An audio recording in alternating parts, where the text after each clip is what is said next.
Islamnya Khalid bin Walid dan ucapan terakhir jelang wafat. Khalid bin Walid radhiyallahu anhu wafat pada 18 Ramadan 21 Hijriah. Khalid bin Walid merupakan seorang panglima perang yang termasyhur dan ditakuti di medan tempur. Khalid mendapat julukan pedang Allah yang terhunus. Khalid baru memeluk Islam di akhir tahun ke-8 setelah perjanjian Hudaybiyah. Ketika Rasulullah Shallallahu Alaihi Wasallam melakukan umroh, beliau menanyakan tentang Khalid. Dalam rombongan Rasulullah turut pula Al-Walid bin Walid yang merupakan saudara dari Khalid bin Walid. Al-Walid telah lebih dulu masuk Islam.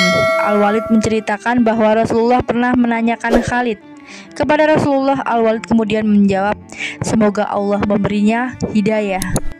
Kemudian Al-Walid bercerita bahwa Rasulullah berkata, andaikan Khalid menggunakan kehebatan dan ketangguhannya yang selama ini dia gunakan untuk yang lain bersama kaum muslimin, tentu itu akan menjadi hal yang lebih baik baginya. Pada akhirnya Allah Subhanahu wa taala telah menetapkan Khalid untuk masuk ke dalam agama yang mulia ini.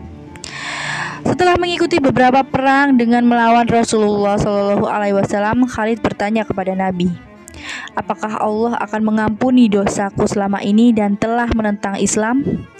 Rasulullah pun berkata, Islam akan menghapus segala dosa yang telah berlalu. Khalid pun berkata, wahai Rasulullah, doakanlah aku. Rasulullah kemudian berdoa, ya Allah, ampunkanlah Khalid atas segala perbuatannya yang menghalangi manusia dari jalanmu. Khalid pun terus berjuang di jalan Allah Subhanahu wa taala dengan berbagai macam perang yang dia ikuti.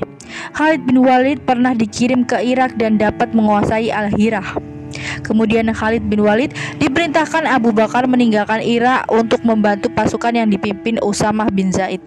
Sampai pada akhirnya Khalid pun wafat dan tidak dalam keadaan berperang. Sebelum meninggal, Khalid radhiyallahu anhu berkata di atas tempat tidurnya bahwa dia akan meninggal secara wajar. Aku telah mengikuti perang ini dan itu, sampai-sampai pada tubuhku tidak ada tempat sejengkal pun melainkan terdapat bekas sayatan pedang, tusukan tombak, dan luka akibat terkena panah. Kini aku akan meninggal di atas tempat tidurku secara wajar, sebagaimana matinya seekor unta, maka dari itu mata para pengecut tidak akan terpejam. Sekian kisah Islamnya Khalid bin Walid dan ucapan terakhir jelang wafat. Wassalamualaikum warahmatullahi wabarakatuh.